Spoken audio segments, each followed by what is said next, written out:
बिस्मिल्लाहिर्रहमानिर्रहीम। अस्सलामु अलैकुम। आप देख रहे हैं प्रोग्राम नुक्ता नज़र। मैं हूं सलमान हसन, साथ मौजूद हैं मुजीबुर रहमान शामी साहब।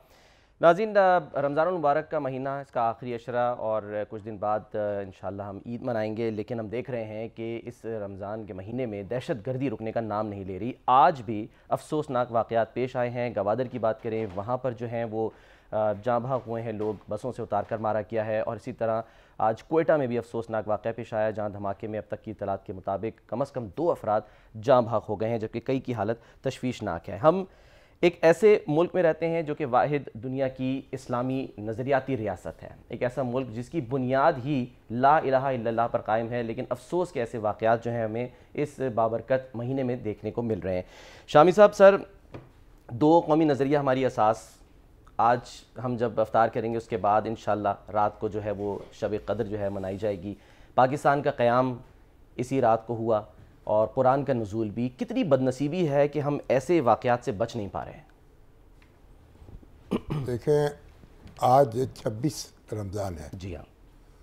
अब 27वीं की शब शुरू होगी इंशाअल्लाह। और पाकिस्तान जब कायम हुआ तो लैलतुल क़द्र थी, बिल्कुल 27वीं की शब। तो 14 अगस्त और 15 की दरमियानी रात को ऐलान हुआ। और हम क्योंकि शमसी कैलेंडर के हिसाब से अपने मामलात चलाते हैं, इसलिए 14 अगस्त का दिन मुकर्रर किया गया, सही, यौम आज़ादी के लिए। और वो करना ये कि 27 रमज़ान जो है वो भी आज़ादी का दिन है। और हमारे उलमा ने और मुफक्करीन ने और अहले अल्लाह ने इस बारे में बड़ी बिशारतें दी हैं और पाकिस्तान से बड़ी तवक्कुआत कायम की गई थी। वो कहते हैं कि इस रात, ये मुबारक रात जो है, ये इस दिन कुरान नाज़िल हुआ इस रात, और इस रात पाकिस्तान नाज़िल हुआ। तो पाकिस्तान और कुरान नाज़िम व मलज़ूम है और दुनिया की वाहिद रियासत है जो नज़रियाती बुनियाद पर, यानी इस्लाम की बुनियाद पर वजूद में आई। लोग कहते हैं इसराइल जो है वो भी एक नज़रियाती रियासत है, लेकिन इसराइल एक साजिश के ज़रिए वजूद में आया है। अच्छा।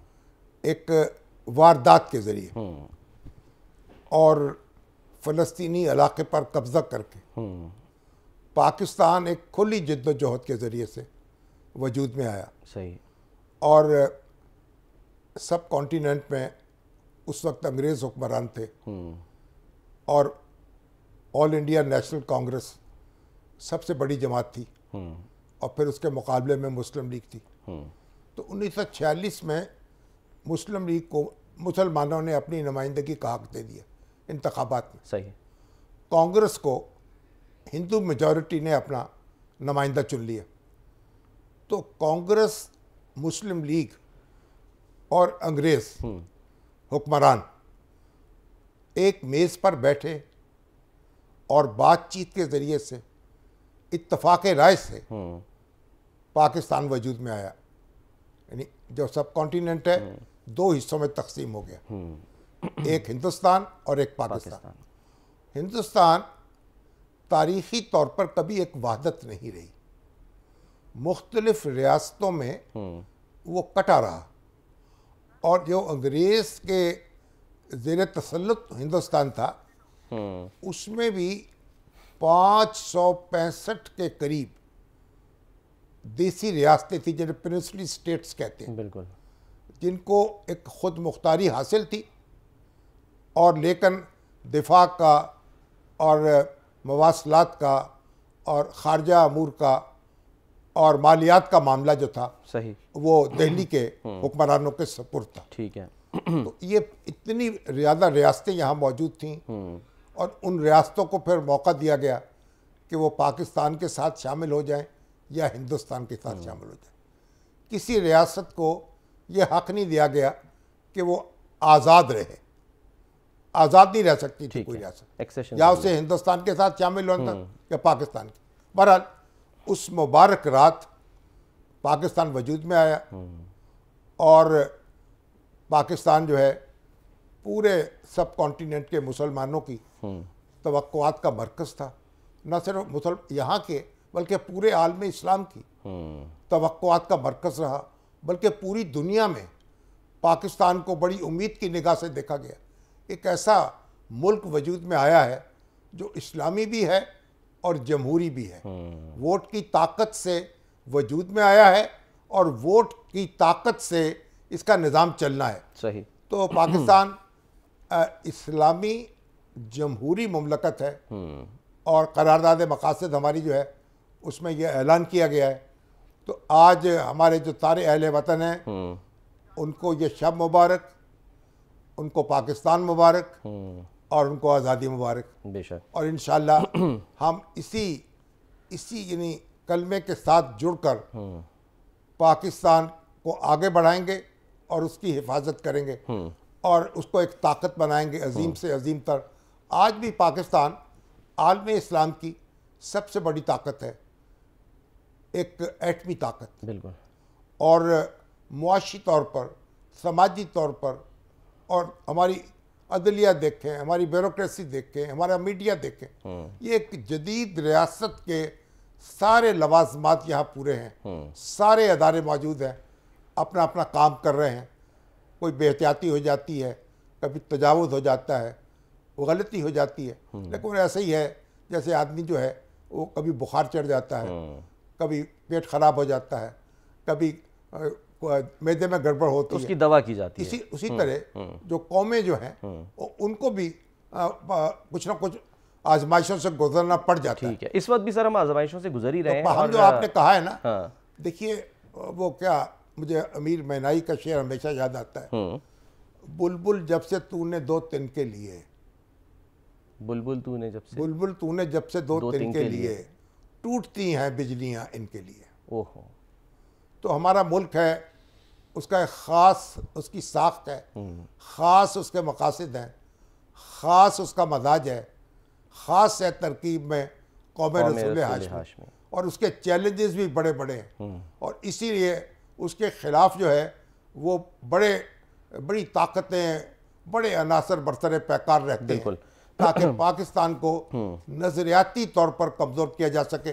पाकिस्तान हर इम्तिहान से उसने बड़ी जंगों का मुकाबला किया, बड़ी जंगों का सामना करना पड़ा उसको, और उससे सरखुरू निकला है। और फिर पाकिस्तान ने दहशत गर्दी जो है उसका मुकाबला किया है।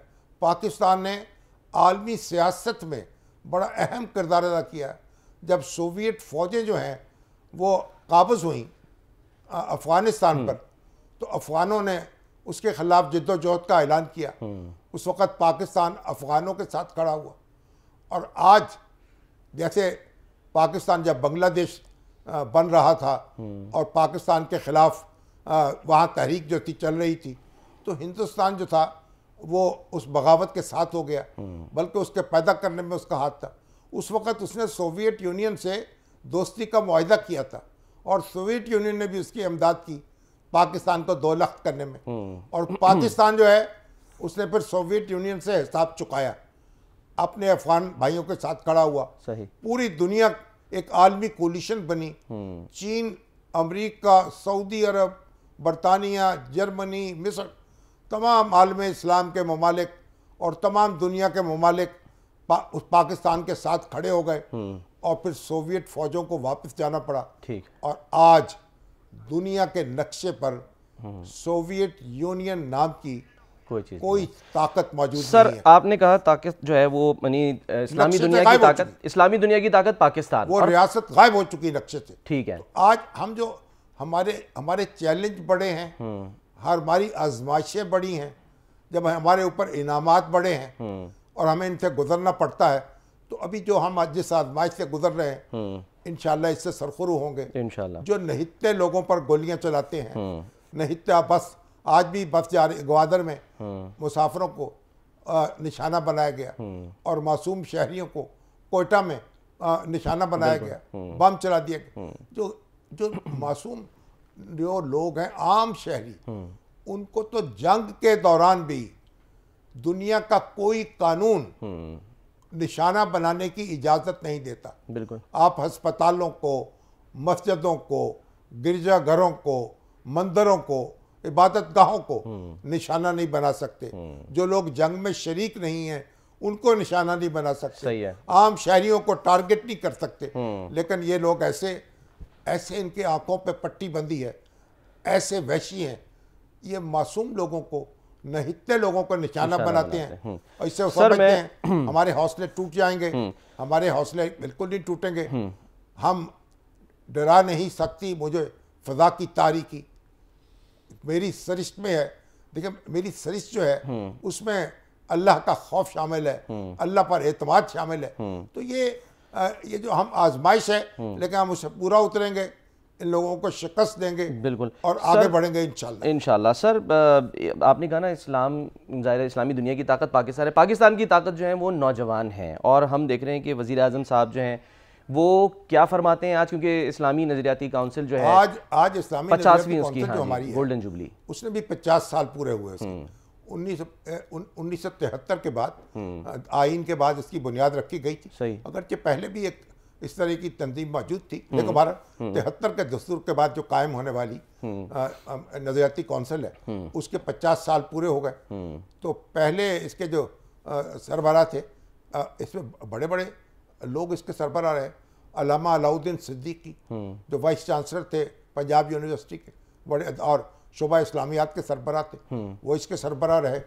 चीफ जस्टिस हमीदुर रहमान इस्लामी नजरियाती कौंसिल के सरबराह रहे। और उसके बाद हमारे कई जज साहबान और एक सियासतदान जो हैं वो भी सरबराह रहे। अच्छा। हमारे दोस्त इकबाल अहमद खान, अच्छा, वो मुस्लिम लीग जो थी, जो नेजो ग्रुप, उसके सेक्रेटरी जनरल थे। वो जब मुकर्रर हुए सेक्रेटरी जनरल, चेयरमैन इस्लामी नजरियाती कौंसिल के, तो वो सियासत भी करते रहे। और इस्लामी नजरियाती कौंसिल, बुनियादी मकसद सर क्या था इसके क़याम का, क्या मकसद पूरा हुआ? क्योंकि आज वज़ीर आज़म तो कह रहे हैं कि जी जब कोई कानून बने, जब कोई कानून बनता है, कौमी असम्बली में देर बहस आता है। सही है। अगर कौमी असम्बली मुनासिब समझे, या सदर पाकिस्तान या वज़ीर आज़म, तो वो इस्लामी नज़रियाती कौंसिल को भेजते हैं कि देखें इसमें कोई चीज़ खिलाफ इस्लाम तो नहीं है। ठीक है, वो इसका जायज़ा ले लें। और कौमी इस्लामी नज़रियाती कौंसिल अपनी रिपोर्ट पेश करती है। और आजकल इसके जो सरबराह हैं वो डॉक्टर राग़िब हुसैन नईमी हैं, सरफराज नईमी साहब, जो डॉक्टर सरफराज नईमी शहीद के बेटे हैं। मुफ्ती मोहम्मद हुसैन नईमी रहमतुल्लाह अलैह के पोते हैं।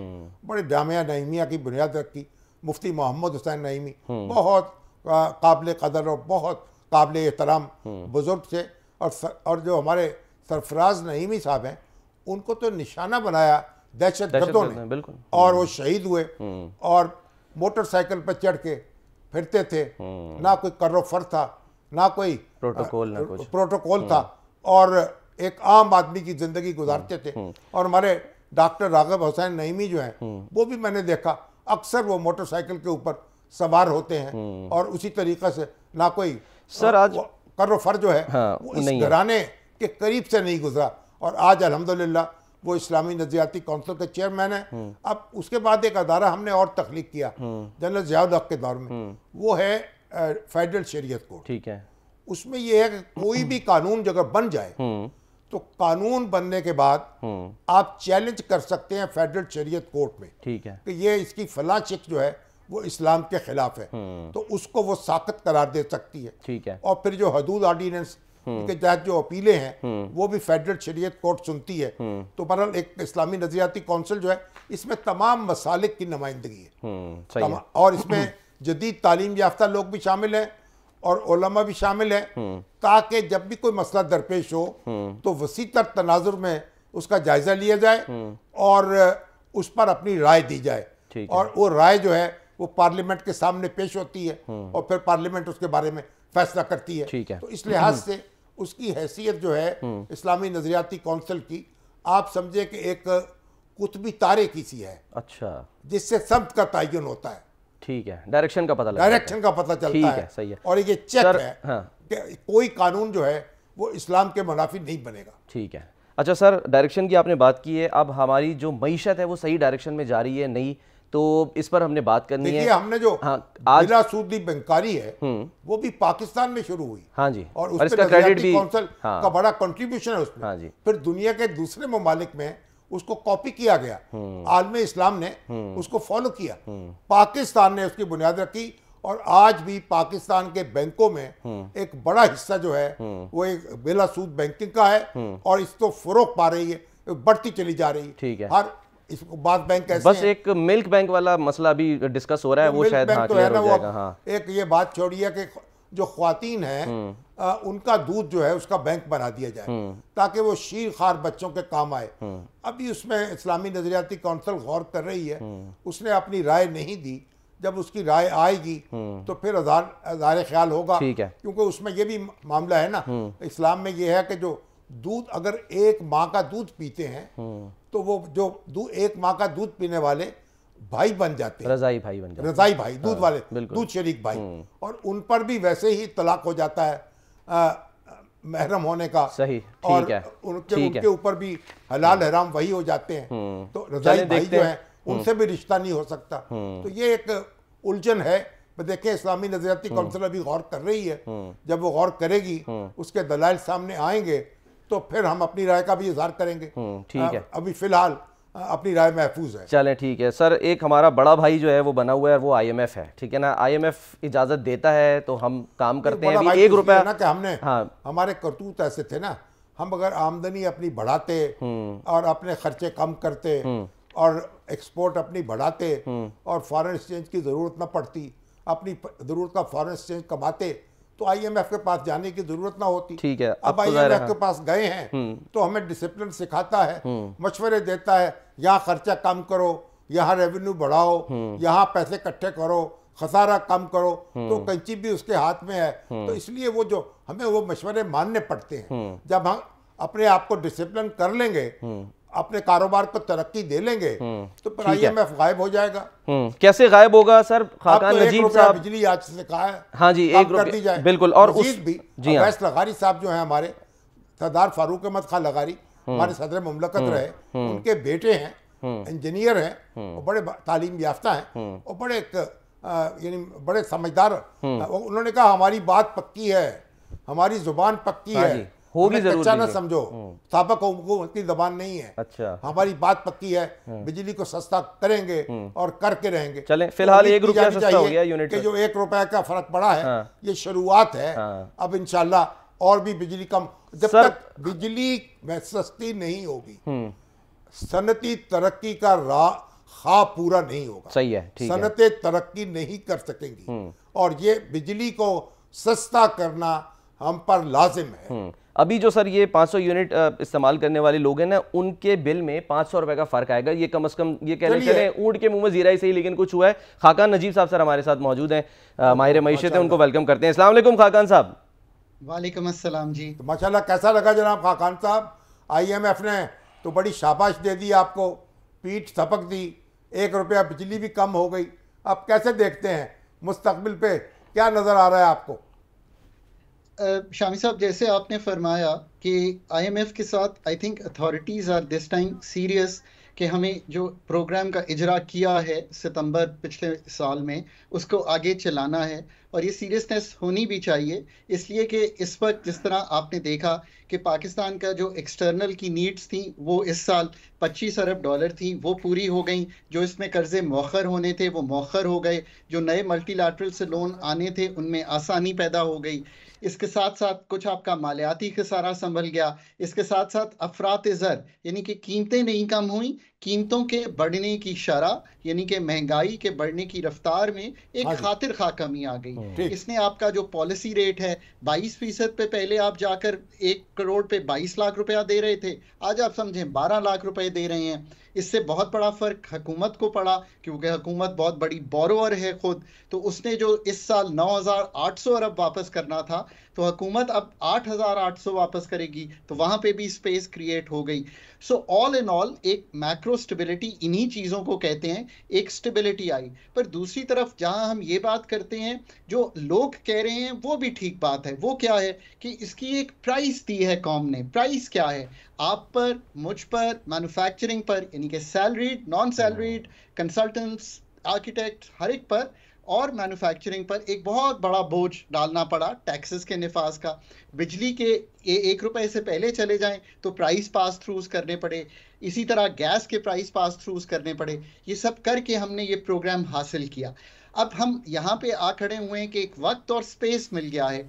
अभी मुझे मालूम है कि सारी कॉन्वर्सेशन चली गई है इस बात पे कि कैसे कीमतें कम की जाएं। मैं अदब से कहता हूं कि इस कॉन्वर्सेशन को करेक्ट करने की भी ज़रूरत है। ज़रूर जो शॉर्ट टर्म में आपने कैप्टिव के पैसे लेके 10 रुपए पीडीएल बढ़ाकर, आपने तीसरा कुछ फाइनेंशियल री इंजीनियरिंग करके, कुछ आईपीपी से मायदे करके आप कर लें ये 4-5 रुपए कम, चलें, मैं मान सकता हूं ये back of the envelope calculation है, जितनी भी अथॉरिटीज कम कर सकती हैं कर लें। पर असल बात ये है कि आपने तंजीमें नौ करनी है कि कंपेटिटिव मार्केट बने, प्राइवेट सेक्टर कंपटीशन आए। जैसे टेलीकॉम है वैसे बिजली को करना है। ये भी याद रखिए कि बिजली की खपत पिछले 2 साल में इस मुल्क में कम हुई है, और इस कम होने की वजह से भी पर यूनिट कॉस्ट बढ़ी, बिकॉज फिक्स्ड कॉस्ट तो कायम है। अगर आप ज्यादा यूनिट बेच देंगे तो पर यूनिट कॉस्ट कम आ जाएगी। अब इसी तरह आप सोलराइजेशन पे गए, इसी तरह आपने फैसला करना है कि ये ग्रिड्स जो हैं आज से 5 साल बाद जब बैटरीज आ जाएंगी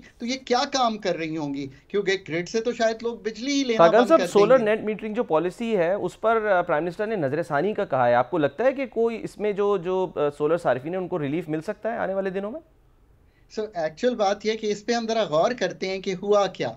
देखिए, यहाँ पे आके मैं फिर कहता हूँ कि पाकिस्तान को ये सोचना है कि एक छोटी सी पॉलिसी की तरमीम करने पे भी अगर हमें उस पे नजरसानी करनी पड़ती है, तो फिर क्या हम बड़ी पॉलिसीज बनाने के काबिल हैं? और अभी तो हमें बहुत बड़ी पॉलिसीज बनानी है। अभी आप कहते रहे हैं कि 94 में, 2002 में और 2015 में 3 पावर पॉलिसीज आई और उन्होंने नुकसान पहुंचाया।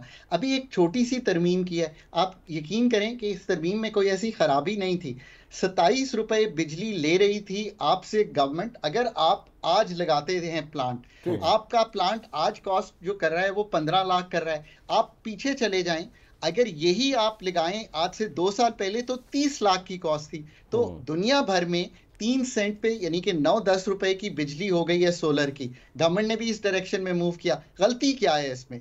पर गवर्नमेंट ने फिर उस पे एक सोच विचार शुरू कर दिया। आप कह सकते हैं कि 15 लेन पे लेना चाहिए, 20 पे लेना चाहिए, पर ट्वीकिंग की गुंजाइश बिल्कुल थी। और ये भी नहीं कहा कि अगर शामी साहब ने पहले लिखवा लिया हुआ है घर पे तो उनका तो 7 साल कॉन्ट्रैक्ट कायम है, उस पर तो कोई तब्दीली ही नहीं है। मैं यहाँ अथॉरिटीज को प्रोटेक्ट नहीं कर रहा, पर मैं ये कह रहा हूँ कि whenever we take a call, यहाँ पे आके आप दुनिया को एक मैसेज देते हैं कि एक पॉलिसी साजी की बेहतरी है। मैंने इसीलिए कहा है कि ये वक्त मिल गया, ये स्पेस मिल गई है।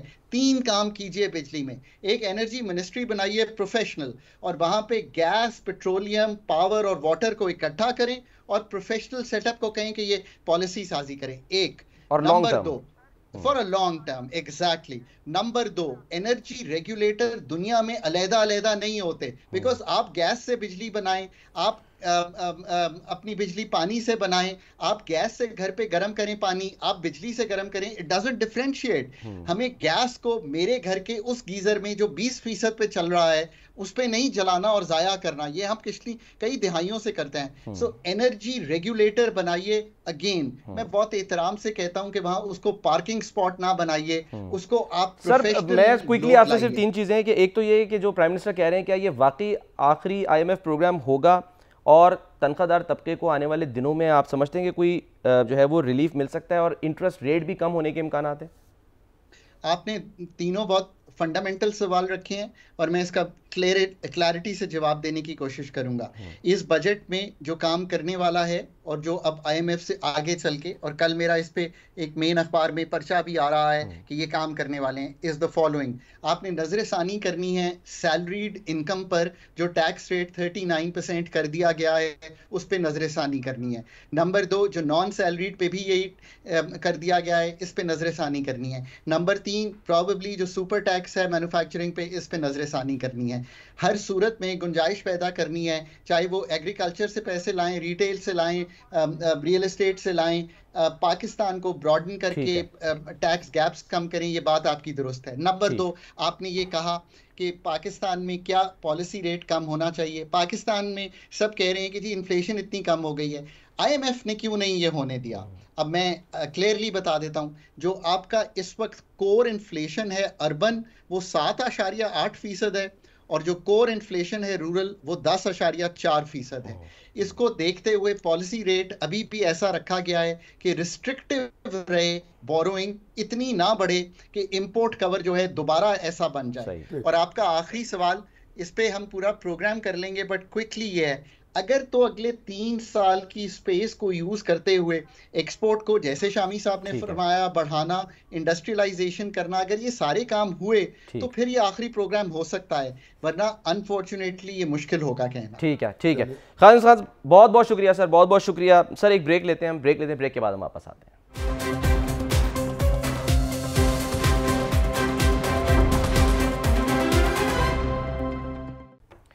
वेलकम बैक जी। पाकिस्तान में कचरा बहुत है और इस कचरे को सोने में कैसे बदला जाए, ये इस वक्त एक सबसे अहम सवाल है।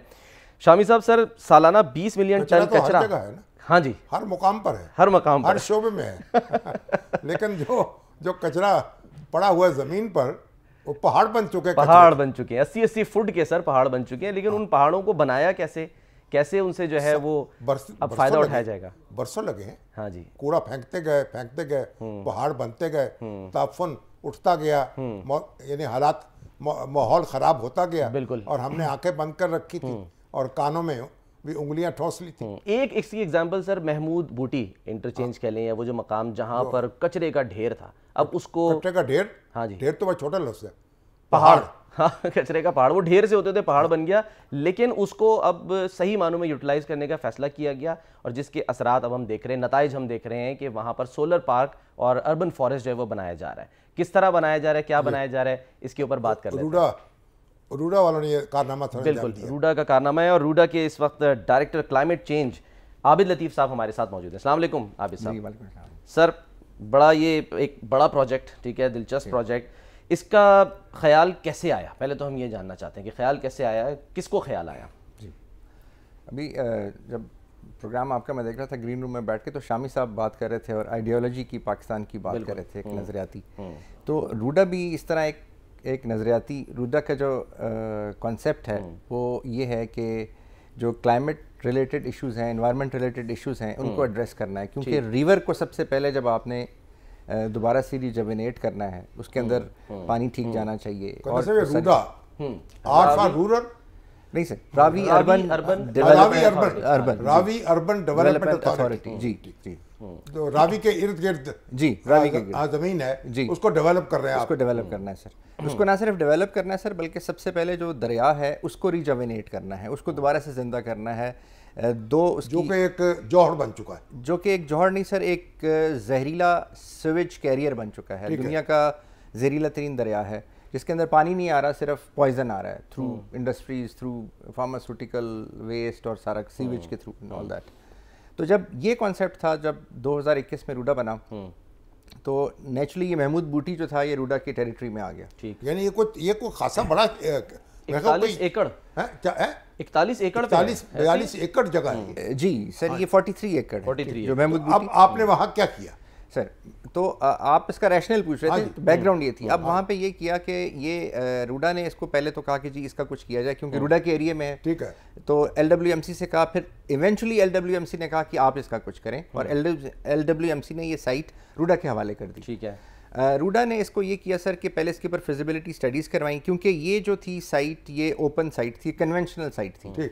क्योंकि जो पूरी दुनिया में जो साइट्स हैं वो इंजीनियरिंग साइट होती हैं, जो सॉलिड वेस्ट की, और वो साइंटिफिक साइट्स होती हैं।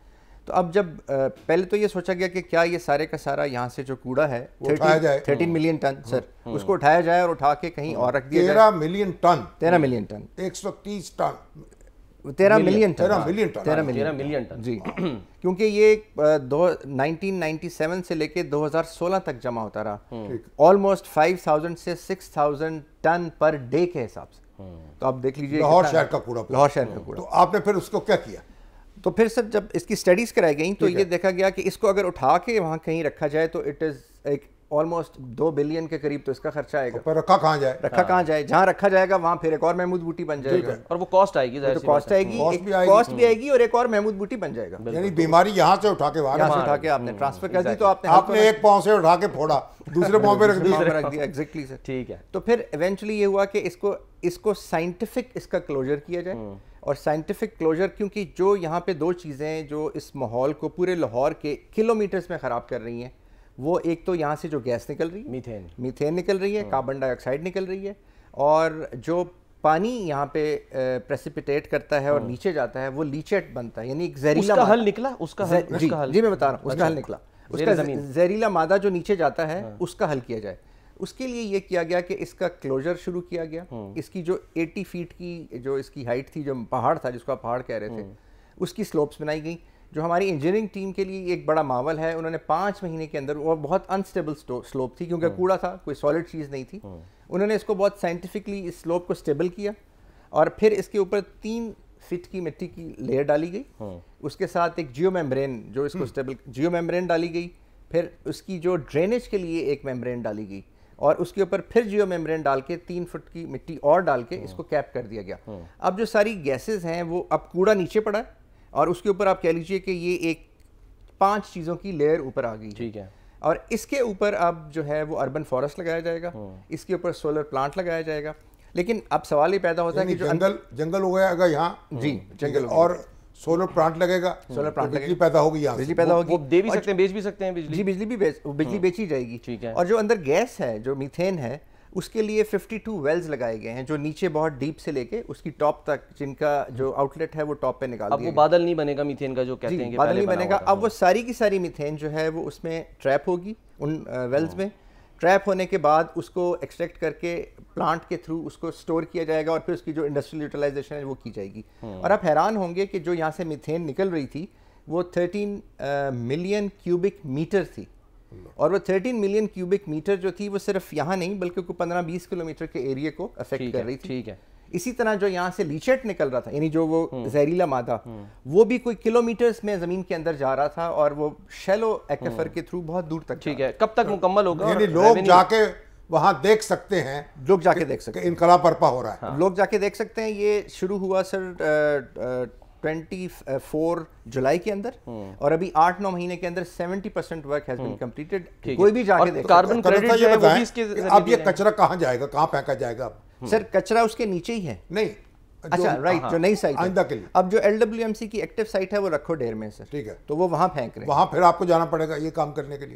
वो अगर कहेंगे तो सर हम चले जाएंगे, जैसे कहेंगे, जी ठीक है। इस तरीके से सही, अब ये एक एनवायरनमेंट फ्रेंडली भी हो गया, इसका मतलब इससे इनकम भी जनरेट होगी। जी, इससे इनकम सर, कार्बन जो इसके ऊपर रूडा ने एक पब्लिक एक्सचेकर से या गवर्नमेंट से कोई पैसा नहीं लिया, रूडा ने अपने तौर पे 1.5 बिलियन अभी लगाया है, और वो सारे का सारा पैसा थ्रू कार्बन क्रेडिट रिकवर होगा। कार्बन क्रेडिट मीथेन गैस के कैप्चर से आएंगे, कार्बन क्रेडिट जो रीन्यूएबल एनर्जी है सोलर, उसको बनाने से आएंगे, और जो हम फॉरेस्ट लगा रहे हैं उसकी कार्बन की सीक्वेस्ट्रेशन से आएंगे। यानी कूड़े को ठिकाने लगाया जा सकता है, कार आमद बनाया जा सकता है, उससे भी मुनाफा कमाया जा सकता है। बिल्कुल, रिसाइकलिंग प्लांट भी सर इसका एक हल है, इस पर आने वाले दिनों में बात करेंगे। बहुत बहुत शुक्रिया आपका आने के लिए। एक ब्रेक लेते हैं, और ब्रेक के बाद हम वापस आते हैं।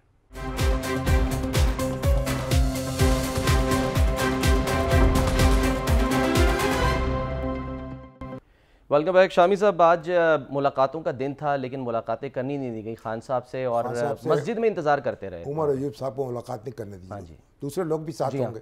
कितने अफसोस की बात है, बल्कि शर्म की बात है। इस तरह की जिद करने की ज़रूरत क्या है? एक मामूल की कार्रवाई है, आप एक कैदी है, उसके रफ़ा की उससे मुलाकात है, उसको कराएं। रमज़ान का महीना है, ईद आने वाली है, तो इससे पहले उनकी मुलाकात हो जानी चाहिए। और वैसे भी मेरे ख्याल ईद के बाद, हमारी ईद के बाद मुलाकात होगी हमारी नाज़रीन से। तो सबको ईद मुबारक, और हमारे लिए भी दुआ करें, और हम आपके लिए दुआ करें। बहुत शुक्रिया सर। प्रोग्राम का वक्त ख़त्म होता है, अपना ख्याल रखिए, अल्लाह हाफ़िज़।